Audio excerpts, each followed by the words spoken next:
अस्सलामुअलैकुम जी। तो viewers, welcome to my spoken English series.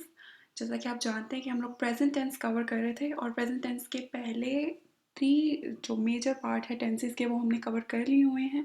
This is the fourth and the last one part of the present tense जो कि आज हम करने जा रहे हैं। इसका नाम है प्रेजेंट परफेक्ट कॉन्टिन्यूस टेंस। जी, जैसे कि नाम से ही इसकी समझ में आ रही है कि इसमें परफेक्ट का भी कुछ फैक्टर है और कॉन्टिन्यूस का भी कुछ फैक्टर है। तो आज हम इसको डिटेल में पढ़ेंगे और हम इसकी कुछ एग्जांपल्स को प्रैक्टिस करेंगे और मैं आपको इसका नेगेटिव और इंट्रोगेटिव भी बनाना सिखाऊंगी। तो चलिए चलते हैं। जी व्यूअर्स, उर्दू में इस टेंस को हम फेल हाल मुकम्मल जारी कहते हैं। इस टेंस की पहचान इस तरह से है कि इस टेंस के आखिर में से रहा है, से रही है, से रहे हैं वगैरह आता है और इन जुमलों को इस तरह से हम लोग इजीली पहचान सकते हैं कि ये प्रेजेंट परफेक्ट कॉन्टिन्यूस का जुमला है। ठीक है। और एक और जो की पॉइंट है इन जुमलों को पहचानने का वो ये है कि इन जुमलों के आखिर में हमेशा वक्त का जिक्र होगा, या तो किसी एग्जैक्ट टाइमिंग का जिक्र होगा, जैसे कि सुबह से, शाम से, इतवार से, पीर से, इस तरह से, या फिर अनसर्टेन टाइम का जिक्र होगा, जैसा कि 2 दिन से, 2 घंटे से, 5 दिन से। तो ये इस तरह सर्टन और अनसर्टन टाइमिंग भी इस जुमले के साथ कहीं ना कहीं पे अटैच होती है।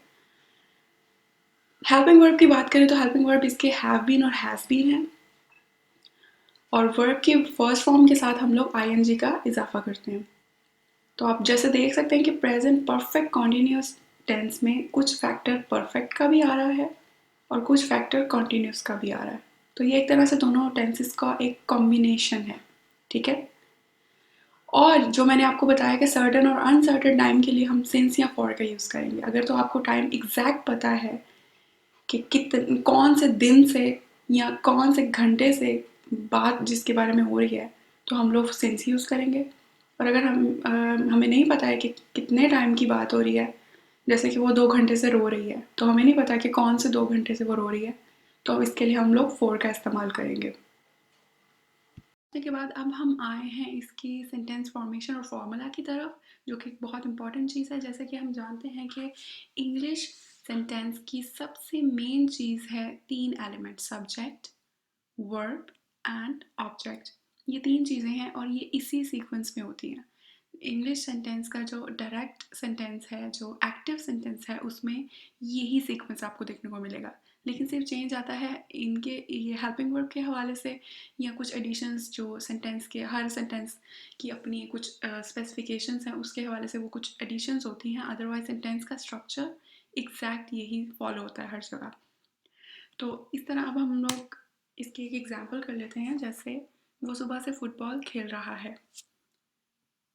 ही सिंगुलर है इसलिए हम लोग हैज का यूज करेंगे। He has been playing football. अब सर्टेनिटी और अनसर्टेनिटी की बात आ गई है कि हम लोग सिंस या फॉर में से किसका इस्तेमाल करेंगे, क्योंकि हमें पता है कि मॉर्निंग जो है वो एक सर्टेन पीरियड ऑफ टाइम है। अगर सुबह, शाम, दिन, रात की बात होगी तो हम लोग इसको as certain period of time consider करेंगे। तो दैट वाई हम लोग इधर सिंस का यूज करेंगे। He has been playing football since morning. सो ये हमारा सेंटेंस ट्रांसलेट हो गया। सबसे पहले हमारा सब्जेक्ट आ गया है, उसके बाद हमारा हेल्पिंग वर्ब आया है, उसके बाद हमारा वर्ब आया है जो कि प्लेइंग है, उसके साथ हमने आईएनजी अटैच कर दिया है, और फिर उसके बाद हमारा आ गया है ऑब्जेक्ट, एंड ऑब्जेक्ट है हमारे पास फुटबॉल, एंड सिंस और फॉर के इस्तेमाल के बाद हमने टाइम को मेंशन कर दिया। सो इस तरह से ये सेंटेंस फॉर्मेशन होगी। अब हम थोड़े से इसके नेगेटिव सेंटेंस और इंट्रोगेटिव सेंटेंस को भी देख लेते हैं। फॉर एग्जाम्पल, अगर इसी सेंटेंस को मैं नेगेटिव सेंटेंस बनाना चाहूँ तो हम लोग किस तरह से करेंगे। नेगेटिव सेंटेंस में जैसे कि हमें पता है कि नेगेटिव सेंटेंस में हमेशा हमारे पास नॉट होता है। जुमले में एक मनफी एक्शन हो रहा होता है, नहीं की बात हो रही होती है। तो हम लोग इसको किस तरह बताएंगे कि has not been playing football since morning.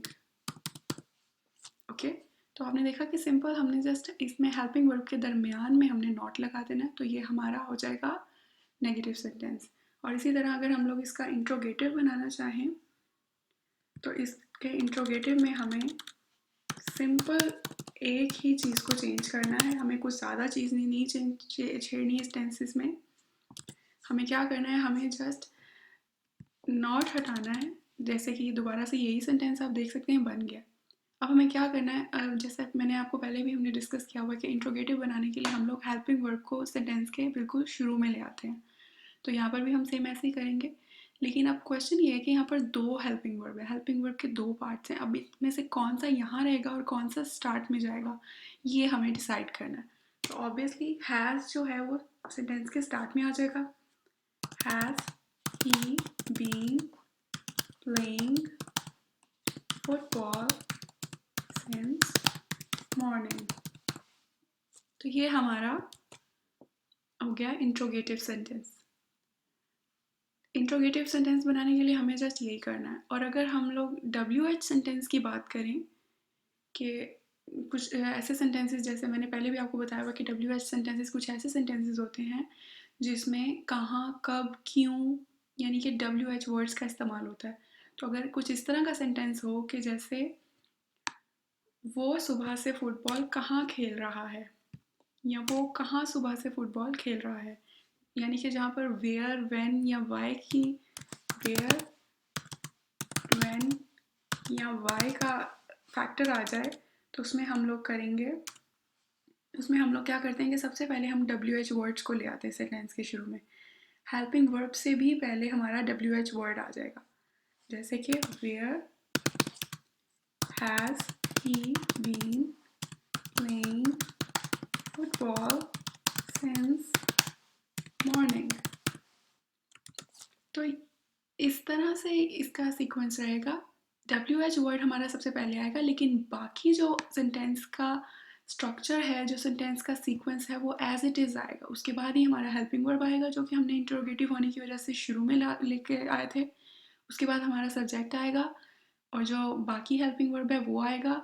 हमारा वर्ब प्लस ING आ गया, ऑब्जेक्ट आ गया, और सिंस और फॉर का इस्तेमाल हुआ, और हमने टाइम स्पेसिफाई कर दिया। तो ये है हमारा प्रेजेंट परफेक्ट कॉन्टिन्यूस टेंस।